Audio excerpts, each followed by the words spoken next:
Hi, I'm Josh. This is Antoine. And this is Pocky for Two.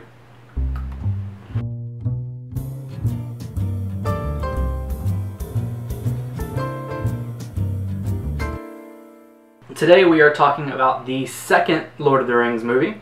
The Two Towers. I almost said the Twin Towers. That's disrespectful. Yeah, I did. That's seriously, Josh. Serious. Quick funny story. My wife, I made her watch the Lord of the Rings movies, and at one point she said something about the second movie. You know, the Twin Towers. And I was like, "You mean the Two Towers?" She goes, "Is the Twin Towers a thing?" I blame the Facebook. I blame America. It's the Twitter, the Facebook, the Anyway, Tumblr. I do blame Tumblr for all things, and 4chan. Anyway, moving right along, we actually just watched the second Lord of the Rings movie, The Two Towers. We said it right that time, and and it was enjoyable. I enjoyed it. I haven't probably watched that one. Two Towers might be my Empire Strikes Back, if that makes sense. Empire Strikes Back. I only seen that film once, so I don't. Really? Okay. Well, I only seen the Star Wars film, so I mean, I just never just.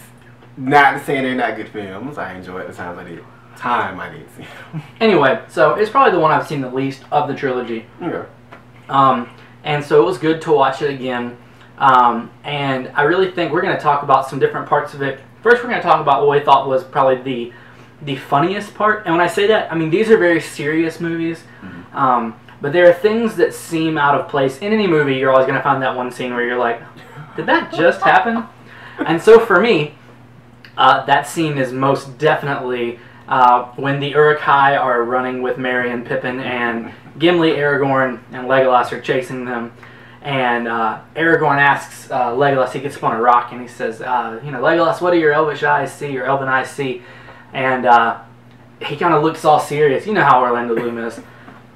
Looks all serious, and he just steps up and they're taking the hobbits to Isengard, and I can't help.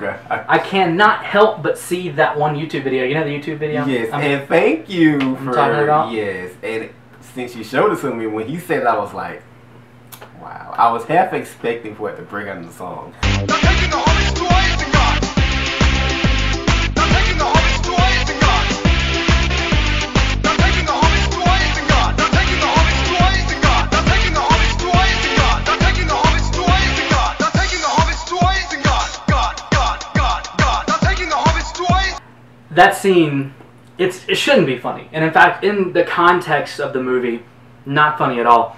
But it is funny to me because I've seen it in this little isolated space of being on YouTube, and I get it stuck in my head every time I see that scene. I think of that song.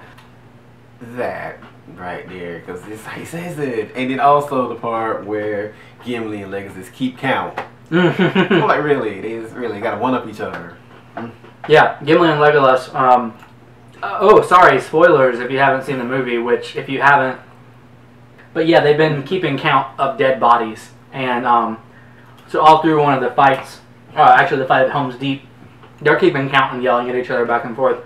And in fact, I told you one of the extended scenes, not deleted scenes, because Peter Jackson would show up and beat us up if we called them deleted scenes, because they were never deleted; they were filmed afterwards. Fun fact for the extended editions: there is a scene where Legolas and Gimli at the end of the Battle of Helm's Deep are talking numbers and how many orcs they killed, and it was a really funny part of that where he's like, well, that one's not even dead, he's still moving, and Gimli's like, that's because he's got my axe embedded in his nervous system. And he starts jiggling around and the leg starts moving around. It's awesome. Now that actually made me want to watch it. I've never seen that extended version. So. But it's funny.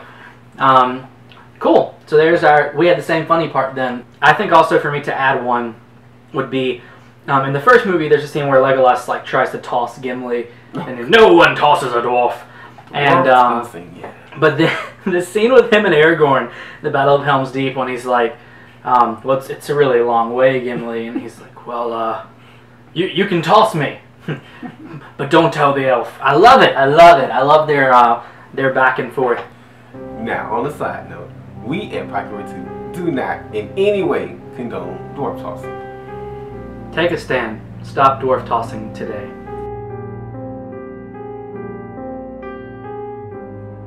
the next thing we want to talk about is what part of the movie was, I guess, the best to us, our favorite part. So aside from like being funny or whatever, what part do you think was just really, really good movie making? And for me, it's most definitely Sam's speech towards the end of the movie. Oh, yeah.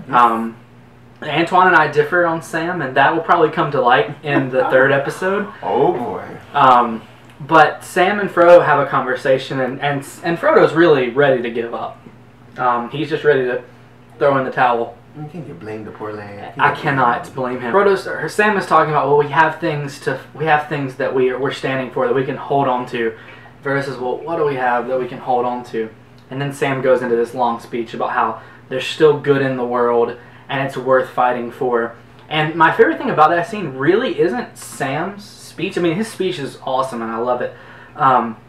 But just the way that scene was directed, where we go back from Frodo to Sam, and then it's somewhere in there, even though he's not part of the conversation, we go to Gollum. And his face, like, you can't read it in that scene. And I love that. Well, see, I always thought that he understood. I thought that, okay, he kind of understood as much as he could. As ratchet as he was, he understood. Okay. Yeah, well, what is that word?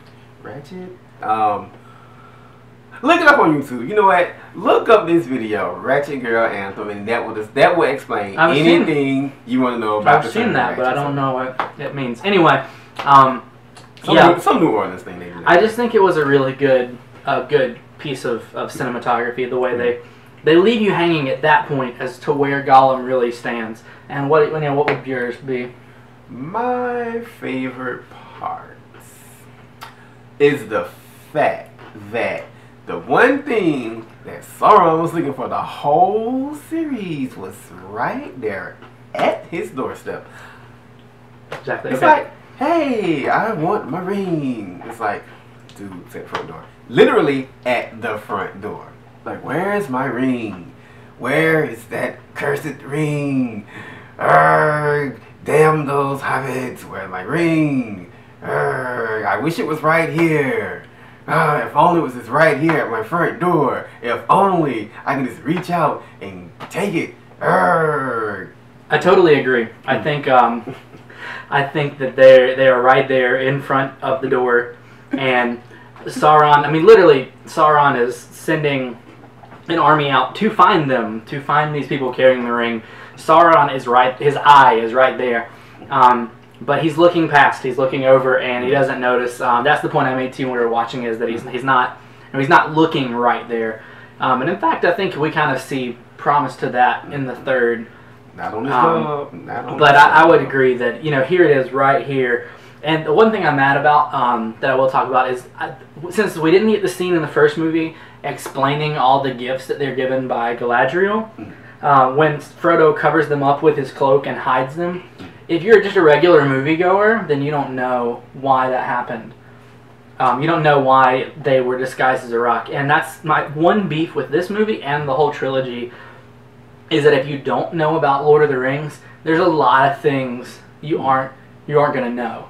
But that's the only beef I really have. Or you could just say it like this, like, magic cloak, why not? I mean, why not? Right. Why not? But lots of things. I mean, the fact that Gandalf has like 10 names, and he's called them at different times in the movie, but you have no way to know. Well, he seems like 300 years old. Well, yeah, but I mean, you're bound to pile up names by then. I mean, come on. But if you're a regular goer, like a movie goer, and you haven't read the books, then you're a little confused why people just keep calling Gandalf different things. And that's the beef I have with this movie and with the others, that people that outside of having read Lord of the Rings or knowing about the lore, they have a harder time understanding it. But other than that, I think a solid film. I think I think it's still just like the first one. Still, I think it holds up to the amount of time we've had from the time that came out to now. I think I look at Gollum as a crowning achievement in movie making, because it feels real. He feels real. Even the scenes where it shouldn't feel real, when he's got Sam twisted, that shouldn't look or feel real, but it does. And I think being 11 years ago, fantastic that it still does. And I think it still looks good. It still looks good. Anyway, all right. Well, that is the Two Towers, and I hope you guys have enjoyed. And next week we will be talking about The Return of the King, which is, I believe, my favorite film. It's been a while since I've seen it, but I felt like I called it my favorite. I've only seen it once, so maybe I will feel the magic of this one. And I will tell you my views on Mr. Samwise Gamgee. We might have a fight next week. So, bring it on. We might have a fight. Man. Bring it on. Anyway, guys, thanks for joining us. Be sure to hit the subscribe button. Be sure to like it. Share it with your friends. I know we've been gone for a while and we're just getting back into it, but all the help we could get from you guys will be fantastic to help get us out there. And we're back and ready to be more consistent. So please help us out. Share it with Facebook, Twitter, blah, blah, blah, blah, blah, blah, blah. And we will see you guys next time. And you know what? More fan service. I don't know what you just said. Fan service. Fan service.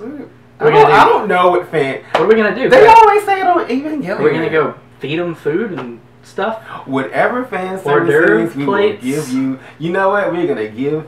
For each viewer, we're going to give you an hors d'oeuvre plate. That's right. Take a stand. Stop dwarf tossing today.